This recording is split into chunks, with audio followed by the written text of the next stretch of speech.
Well, I just want to take a few moments here and share with you a bit of a devotional thought. I'm going to refer to a few scriptures. I'm going to take here at the very beginning, we're going to read Psalm 23.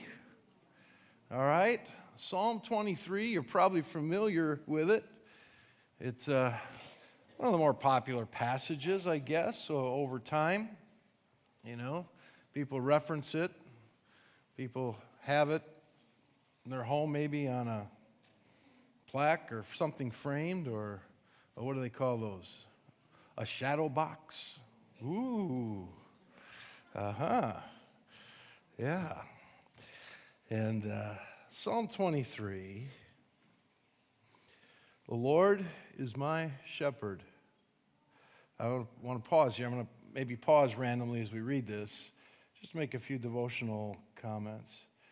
If he is our shepherd, then what does that make us? Sheep. Yeah. Not literally, but so we can understand the relationship that between a shepherd and a sheep, and between the Lord, who is the good shepherd, and his people. The Lord is my shepherd. I shall not want. He's a good provider, my friends. He's a good provider. And he knows what you need before the words of that need are upon your lips.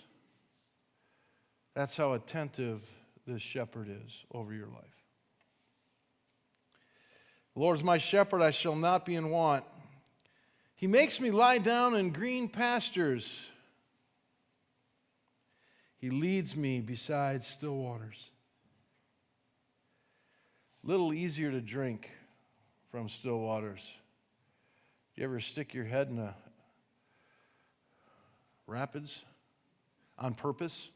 I don't mean your canoe tipped. I've done it. On one of my trips to Iceland on a ministry trip, it was the night/morning where we went to the north and we watched. I was there at the time where I could watch the midnight sun. Came down, looks like it was going to set, and it never set and started to rise. Beautiful thing to witness.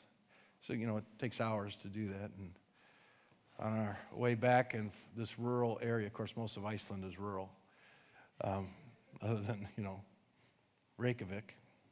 I know Keflavik's there, but, Reykjavik's a big city. Other than that, small villages. And I remember this stream coming down. And,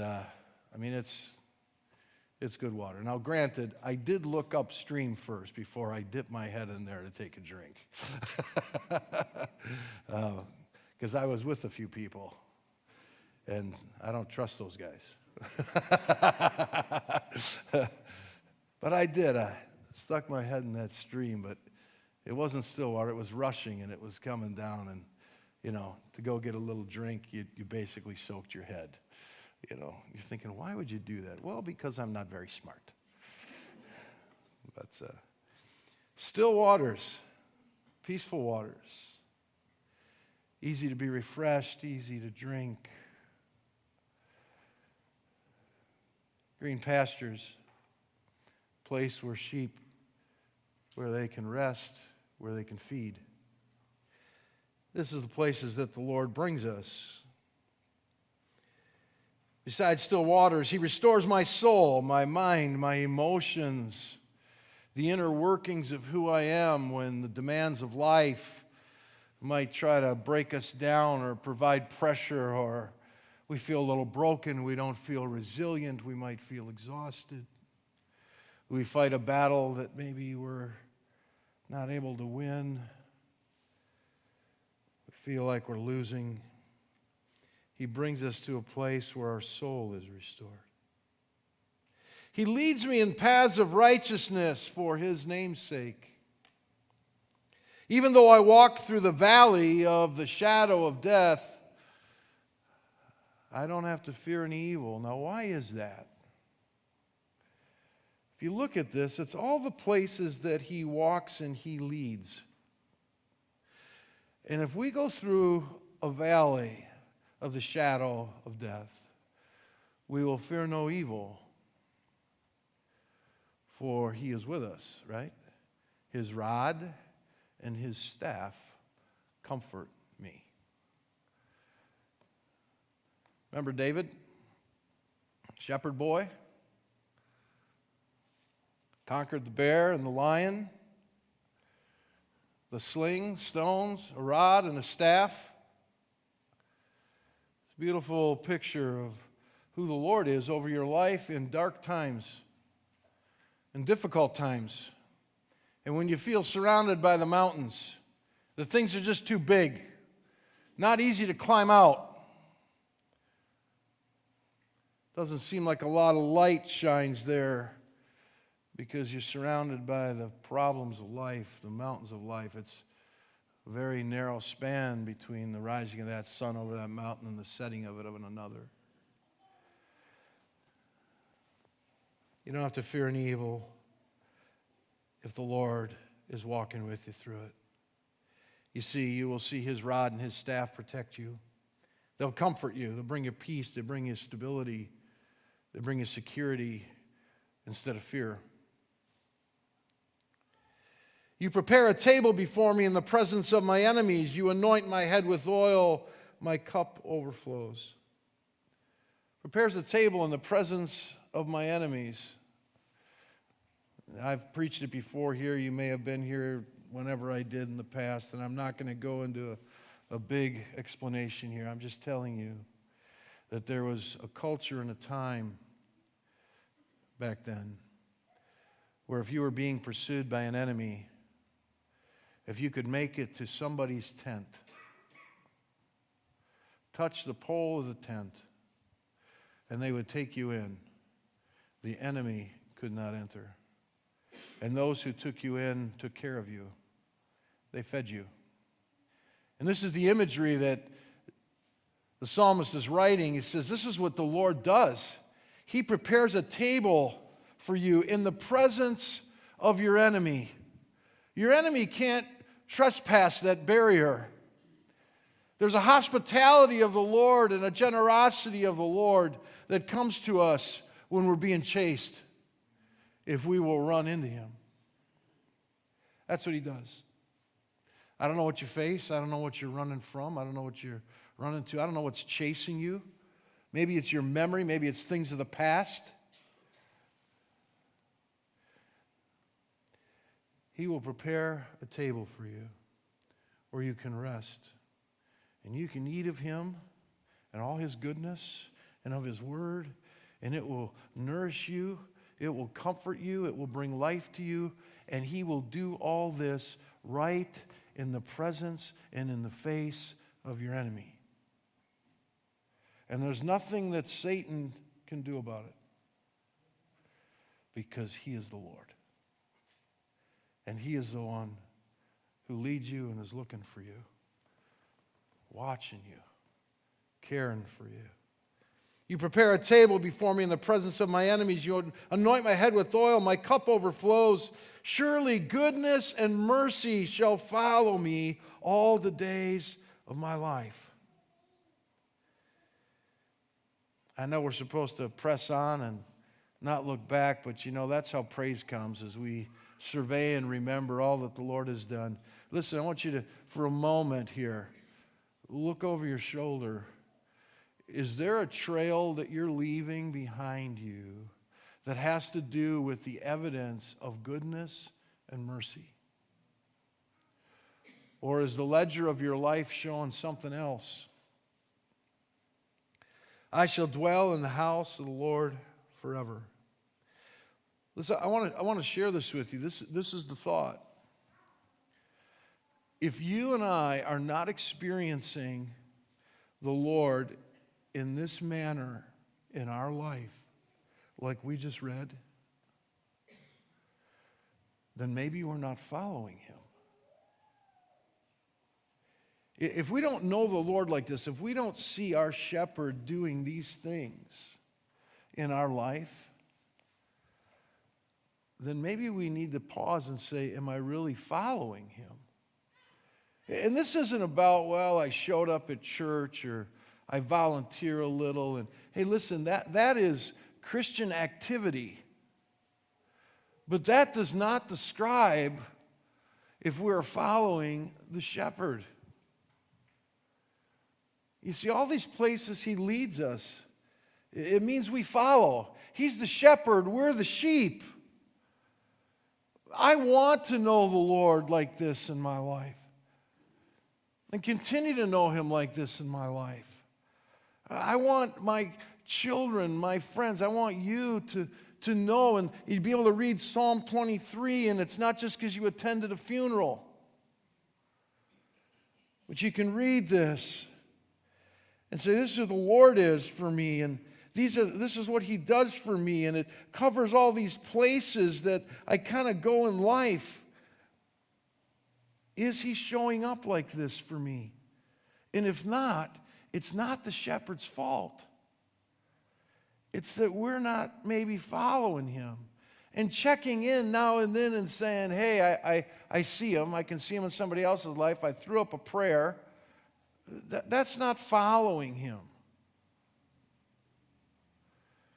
Following him is keeping an eye on him, fixing ourselves on the author and finisher of our faith.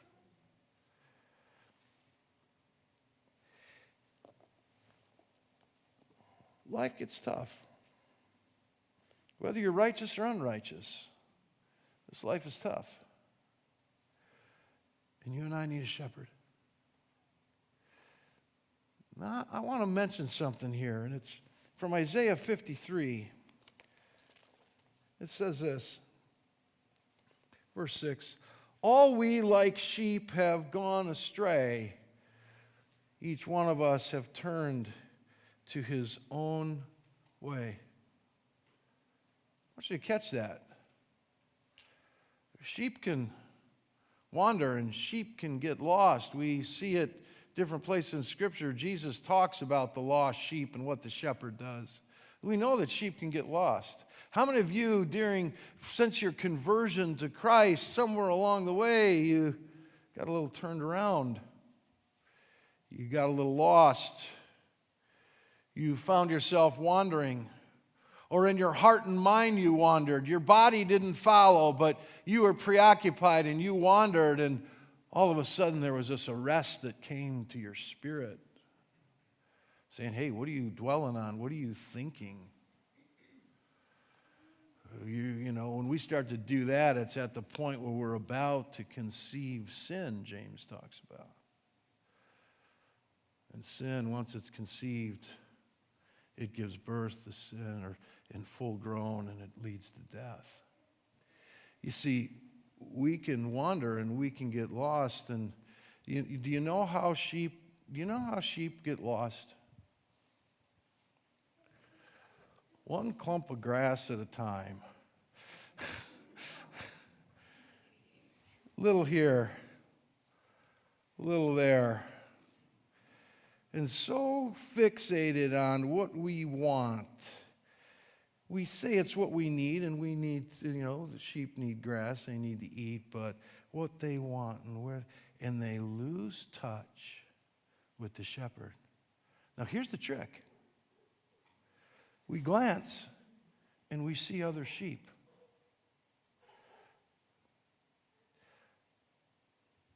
Do not follow the sheep. Follow the shepherd. We're supposed to be in relationship with one another. There are, those in our life who, we should listen to and have relationship with. I'm not telling you don't go anywhere where sheep are. I'm just telling you when it comes to following and walking through life and seeing the Lord like Psalm 23 in our life, it's because we're following him, not because we're following the sheep. See the one in the back of the flock? They're following the shepherd. Just because there's other sheep in front of them does not mean that they're following the sheep. Physically, it looks like they're following the sheep, but their eye is on the shepherd. Because sheep, we can turn to our own way.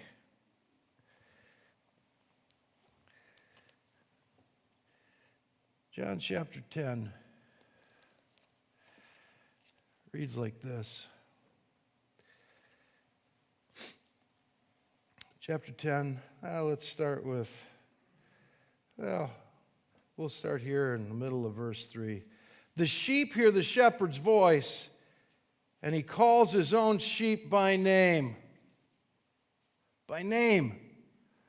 He knows you by name. Not, hey, y'all. He knows you by name. You know, dogs are not sheep, but, we have a few dogs at our house. And I let them out in the yard. I can sometimes go, shh, let's go, guys. And they'll come. And sometimes they don't all come. Then I got to go, Winston, come on, let's go. Specific name. Specific name. It gets their attention.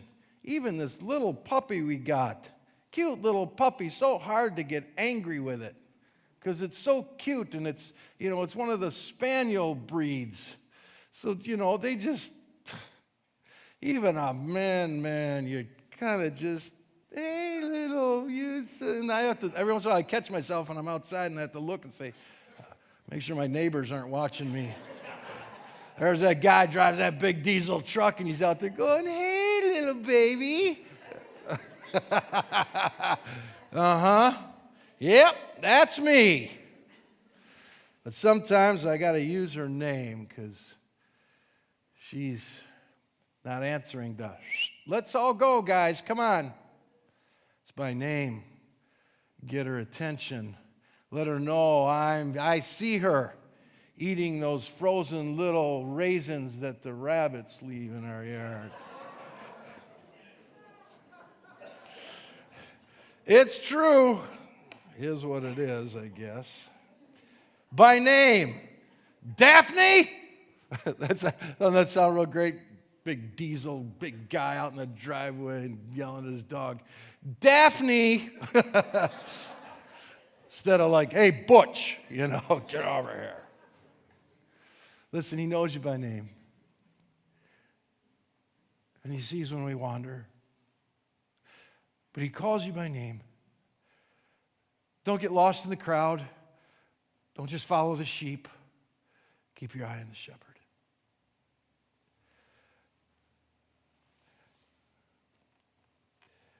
Matthew chapter 7 says this. Enter by the narrow gate. For the gate is wide and the road is broad and the path is easy. That's the path that leads to destruction. And those who walk this way and enter by this gate are many. They're just following the others. And Jesus says this, for the gate is narrow and the way is hard that leads to life. And those who find it, they're few. The shepherd knows the way, my friends. And I don't care where you wander to, and I don't care what sin has tangled you up. He knows how to cut you loose and get you free. And he'll get into that briar patch, and he'll get you out if you follow him. If you want to know the good shepherd, read Psalm 23. And take your time when you read that short little chapter and say, have I realized the Lord in my life like this? Has he showed up like this? Have I felt him do this for me? And if you go through and you get some yeses, they're indicators that you're following him. It's not the absence of trouble, it's that he leads you through. And you don't have to fear. And in the testing, your faith will come out because you kept your eye on the shepherd. If you don't know the Lord revealing himself to you personally, like in Psalm 23, it's an indication that maybe we're not following him, because he wants to lead you to the narrow gate. He's going to bring you through, and it leads to life.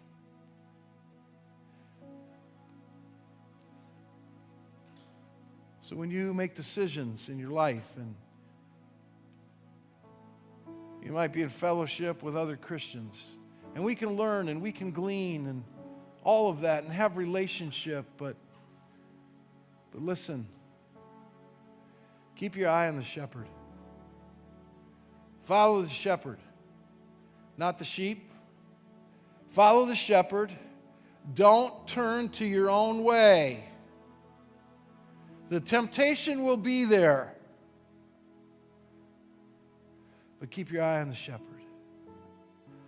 Follow him. He will lead you where you will be restored. He will lead you where you will be safe. He will lead you right in the face of Satan, and there's nothing that your adversary can do to you, and you will not fear, because your eyes on the shepherd, and he'll walk with you through the valley. He'll bring you to still waters. He'll bring you to a pasture where you can feast and you can be refreshed, and he will protect you, and you can rest there and be refreshed to make it through the narrow pass.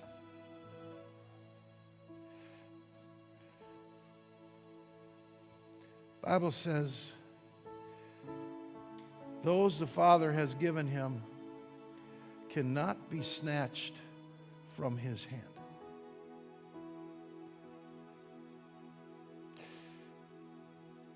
We can walk out. We can choose our own way. But if you follow him, you are in his hand. And I don't care what hellish attack or high water comes, nothing can take you from the shepherd's hand. You belong to him, and he knows your